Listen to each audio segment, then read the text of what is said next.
7 people with superhuman brains explained. In 1988, Dustin Hoffman won an Oscar playing a man who memorized everything, and that man was completely real. His name was Kim Peek, born in Salt Lake City in 1951, with a brain that broke every rule. Doctors discovered he was born missing his corpus callosum, the entire bridge of nerve fibers connecting the brain's 2 hemispheres. They told his father to put him in an institution and forget him. Fran Peek took his son home instead. By 16 months old, baby Kim was already memorizing every single book read aloud to him, and he never, ever forgot one. As an adult, he read 2 pages at once, his left eye scanning 1 page, his right eye devouring the other. Each 2-page spread took him just 8 to 10 seconds, and he retained nearly everything printed on both pages. By the end of his life, Kim had memorized an estimated 12,000 books, cover to cover. History, sports, Shakespeare, zip codes, calendars, classical music, maps. His mind swallowed entire libraries of human knowledge whole. Name any 2 American cities, and Kim could recite exact driving directions between them, highway by highway, street by street. Tell him your birthday and he'd instantly name the weekday you were born, and the day you'd turn 65. Yet the very same brain scored just 87 on an IQ test, a score doctors filed as below average. He couldn't dress himself, button a shirt, or brush his teeth. His father Fran cared for him every day of his life. Scientists suspected his neurons, denied their normal bridge, wired strange new connections, giving each hemisphere its own reading channel. In 1984, a screenwriter named Barry Morrow met Kim, and 4 years later, the world met Raymond Babbitt in Rain Man. After the Oscar, everything changed. Kim toured the world, and even NASA scientists lined up to study his impossible brain. The shy man who once hid from strangers died in 2009, having proved human memory has no known limit.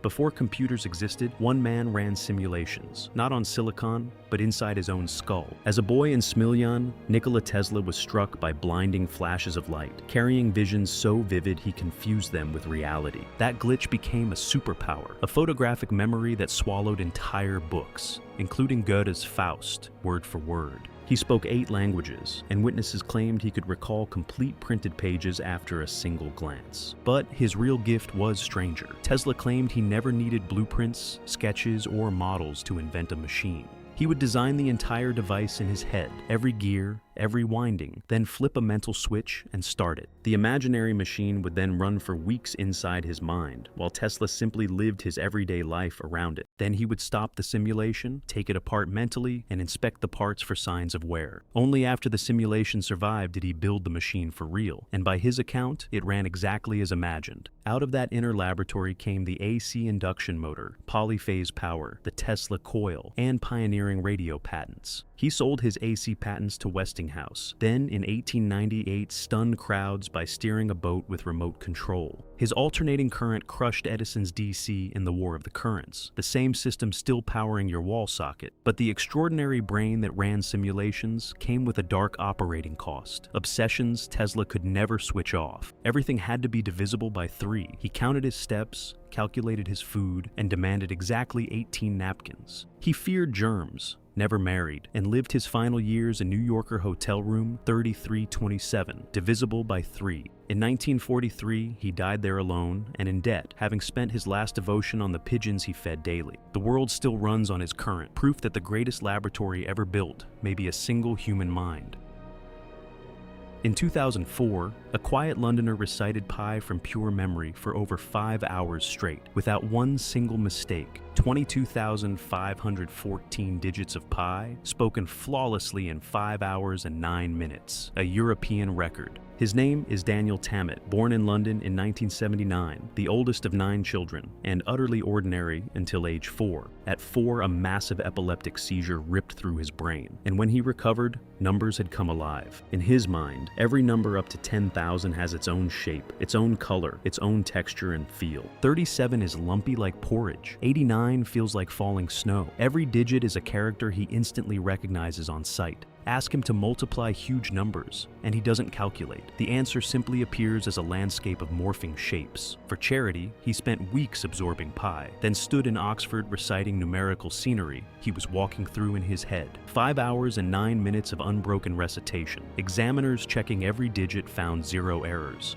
Then, television producers dared him to learn Icelandic, one of Europe's hardest languages, in just 1 week. 7 days later, he was being interviewed in fluent Icelandic on national television, leaving his stunned tutor completely speechless. Today he speaks around 10 languages, and when that wasn't enough, he invented his own, called Menti. Scientists at Simon Baron-Cohen's Cambridge lab scanned and tested him for years, confirming both the savant abilities and the synesthesia were completely real. Most savants can't explain their gift. Tammet can describe every step, which is why researchers call him the Rosetta Stone of savantism. But the gift was born from a seizure that could have killed him, and from a childhood spent alone, counting instead of playing. From a hospital bed in 1983 to best-selling author Born on a Blue Day made his inner world public in 2006. Daniel Tammet turned a broken circuit into a window, the one mind that lets science finally see how genius feels from inside.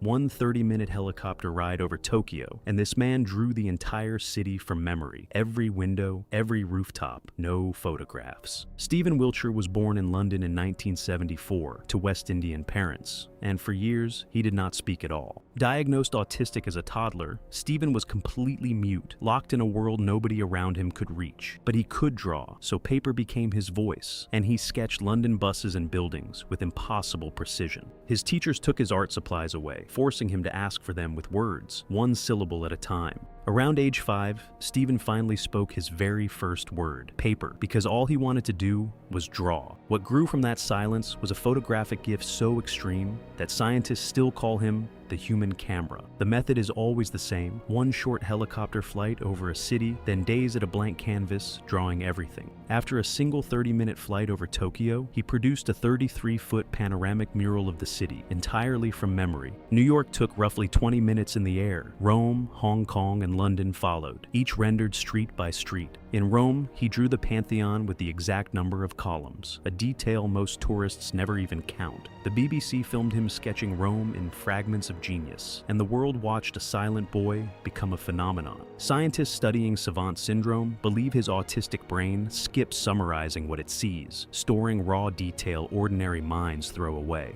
The gift came bundled with a cost, years of total silence, and a world he still finds easier to draw than to talk to. From a mute 5-year-old to an MBE from the Queen in 2006, his whole life fits on one astonishing timeline. Today his drawings sell for fortunes, and a permanent gallery in London's Royal Opera Arcade shows the city through his eyes. The boy who couldn't ask for paper now hands entire cities back to the people who live in them. In 1957, armed military guards surrounded a dying man's hospital bed, terrified his failing brain might leak America's nuclear secrets. That man was John von Neumann, a Hungarian polymath so sharp that Nobel laureates called him the smartest human they ever met. By age 6, he could divide 8-digit numbers entirely in his head, and crack jokes in classical Greek. By 8, he had taught himself calculus, tearing through mathematics most students never touch until university, if ever. His memory was photographic at a level scientists still argue about. Anything he ever read, he could replay back the word for word. He once recited Dickens' A Tale of Two Cities from pure memory until the listener finally begged him to stop. At parties, he memorized entire phone directory pages as a trick, reciting names and numbers back without a single mistake. Engineers pitted him against their earliest electronic computers in raw calculation speed tests, and the human brain kept winning. The punchline: he was designing those computers himself, and the von Neumann architecture he sketched still runs the phone in your pocket. He didn't just join fields, he founded them: game theory, self-replicating machines, and the mathematical bedrock of quantum mechanics. In 1944, he co-wrote the book that invented game theory, and by then, he was already deep inside the Manhattan Project. At Los Alamos, his implosion calculations helped shape the plutonium bomb, mathematics that ended a war and started another kind. Fellow geniuses gave up comparing themselves. One Nobel laureate called him proof of a superior species imitating humans. But the cost was coming. Decades of relentless overwork, hard living, and front-row seats at open-air atomic bomb tests. In 1957, cancer killed him at just 53, possibly seeded by the very explosions his equations made possible. The greatest mind alive died terrified of death under military guard, in case delirium made him whisper state secrets. Every phone, laptop, and game console still runs on his blueprint. The fastest brain in history never really stopped computing. Pick any date since 1980, and Jill Price will instantly tell you the weekday, what she did, and what was in the news. On the surface, she was an ordinary woman from California, born in 1965, but she carried a secret no scientist had ever documented. Her brain records every single day of her own life, automatically, permanently, and completely without her trying or wanting it to. She describes it as a split-screen movie, her entire past playing non-stop beside the present, every single waking hour of her life. Researchers fired random dates at her for years, and she nailed the weekday, her own day, and the headlines almost every time. In 2000, she finally emailed neuroscientist James McGaugh at UC Irvine, begging for help with the memory that would not stop. McGaugh studied her for 6 years, and the landmark 2006 paper, hiding her behind the codename AJ, coined a new condition. Science named it hyperthymesia, highly superior autobiographical memory, and Jill Price was officially patient number 1 on Earth. Her whole life she kept obsessive diaries, filling page after page after page just to unload the flood inside her head. 50,000 handwritten pages, written not to remember her life, but to somehow get a piece of it out. Here's the twisted paradox. Hand her a list of facts to memorize, and she's ordinary. In school, even below average. Every embarrassment, every grief, and every regret replays forever, carrying the full emotional force of the original moment each time. She calls the gift exhausting, a burden she never asked for, never performs on command, and can never switch off. Brain scans revealed the hardware, an enlarged temporal lobe, and an oversized caudate nucleus, the same machinery behind habit and OCD. Her single desperate email cracked open a whole new field as researchers began hunting for other brains that never forget. Over 100 HSM cases have now been found worldwide, including Taxi actress Mara Lou Henner, but Jill was the first. Jill Price never asked to remember everything. She just asked for someone to finally believe her.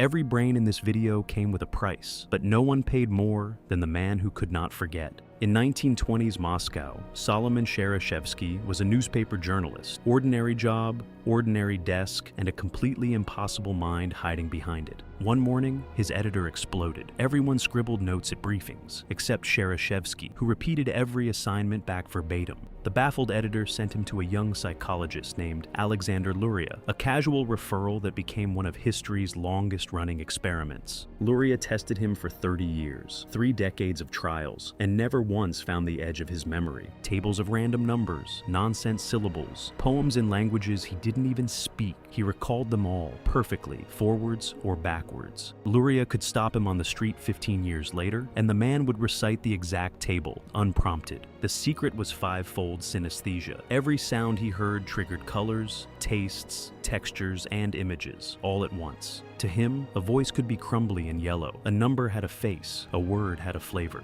These sensations glued memories in place forever, so he quit journalism and went on stage as a professional mnemonist. Then the gift turned on him. Because nothing ever faded, decades of old memories flooded in and collided with everything new. Faces changed too much to recognize. Metaphors dissolved into nonsense. Even a simple children's story exploded into 1,000 colliding images. Desperate to forget, he wrote his memories on paper and burned them and watched them survive the fire. He learned mnemonic tricks to erase things, imagining them covered by a canvas, but the true count of forgotten memories stayed at 0.